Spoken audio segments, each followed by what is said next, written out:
Welcome to the Word of Gab podcast. I am Gab, your mid-20s fun tita with a resting bitch face. This podcast is all about adulting lessons and stories in my journey to being a responsible adult while fostering healthy relationships, spreading positivity and confidence, and enjoying coffee. No pressure. You can do anything as you listen to this pod. You can work, do laundry, wash the dishes, or maybe just chill with me while you take a sip from your favorite drink. So, let the stories begin. Welcome back to the Word of Gab podcast, and we are in our top 5, starting at lesson number 5. Ito, parang, hindi ko na nga to, parang mantra na lang to eh. Self-care is a must. It is a must. And ito yung common misconception ng mga tao na self-care is just a one-time thing. Kumbaga, pagod ka or sobrang stressed ka na sa work, you'll just do a one-day vacation or a one-week vacation na hihintay mo pa na pagod ka bago mo siya gawin. Actually, self-care is more than that. Self-care is more than skincare. Self-care is more than spoiling yourself. Self-care is mostly doing the things to take care of yourself in the long run, and it's not just a band-aid solution. It's also a practice that needs to be done frequently or pwede ngang dapat routinely eh. It's also a practice that should be incorporated in your routine. Every day, sana may ginagawa ka for yourself, for your self-care, because it will take care of your sanity. And yun nga yung sabi ko, diba? Dun sa lesson number 7, the best investment you can do is investing in yourself. So, self-care is one of the ways you can do it. So, ano ba yung sinasabi ko na hindi yun yung skincare lang, hindi yun yung kakain ka lang sa labas ng masasarap na pagkain. Ang sinasabi kong self-care are these things. Number 1, surround yourself with the right people. Sinabi ko to sa past episode natin, especially yung sa protecting your peace. Kasi if you have those kinds of people in your life, sobrang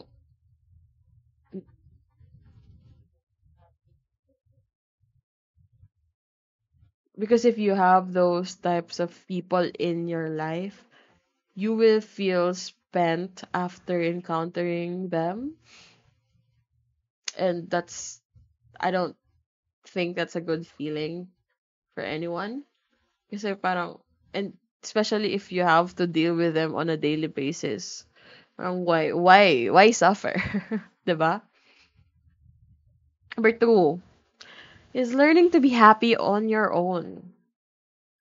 You can't always put your happiness on other people, on other things.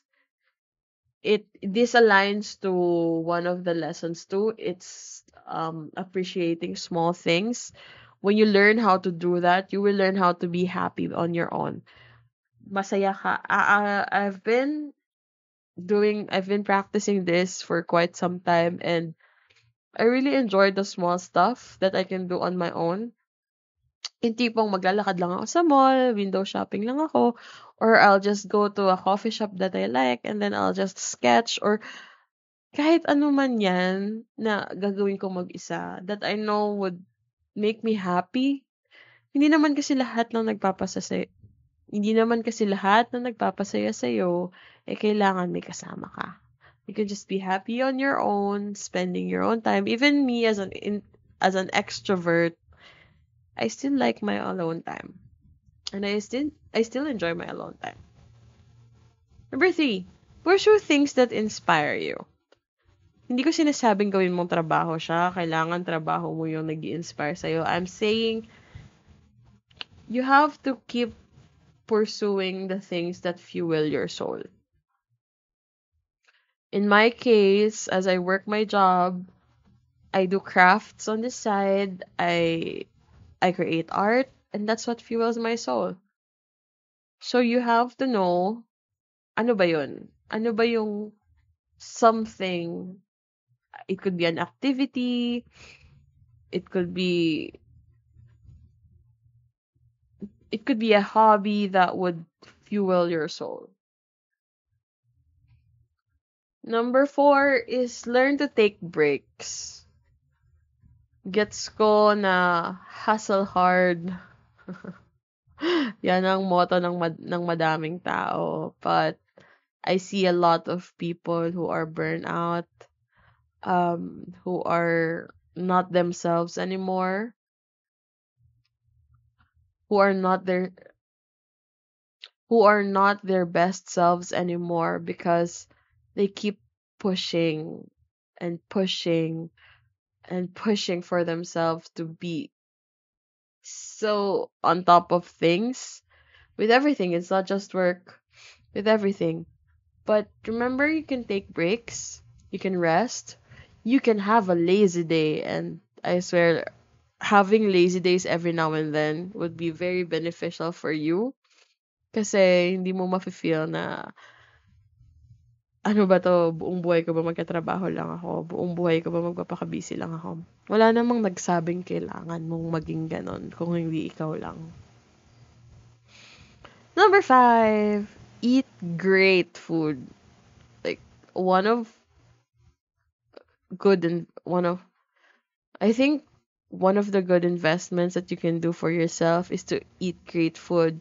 It doesn't have to be expensive, huh? Just to clarify.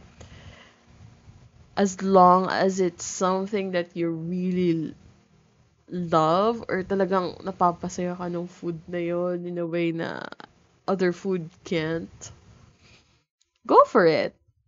But still maintain a good relationship with food, ah. Wag tayo mag-binge, wag din naman natin i-deprive yung sarili natin sa mga magagandang or masasarap na pagkain. And lastly, try to experience life to the fullest. It aligns to everything that I've said. It's mostly you listening to your body and knowing what makes you happy and what would make you feel like, I'm living the life. 'Di ba? Kasi ang hirap naman mabuhay na puro ka na lang trabaho or puro ka na lang katamaran. It's the right balance of that. And I think this is the best guiding principle in doing self-care. For example, visiting other places really reinvigorates your soul. Then go ahead, do it. For other people, they just like to be in their room, play games, read a book, and that's okay too. That's a form of self-care.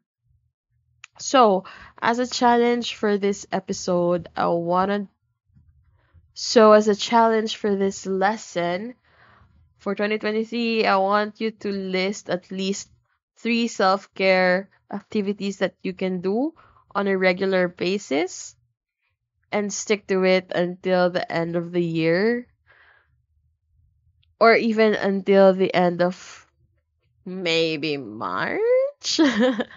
But do it regularly, and I hope it actually becomes a habit and it becomes incorporated in your routine.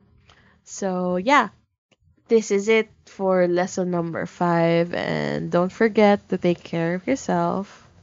Bye. See you tomorrow. Thank you so much for spending your precious time with me, and I want to hear your thoughts, so feel free to message me on Instagram or on Facebook at Word of Gab Podcast. You can follow, like, and share. As always, I want to remind you that when someone tries to dim your light, blind them. See you next time. Bye!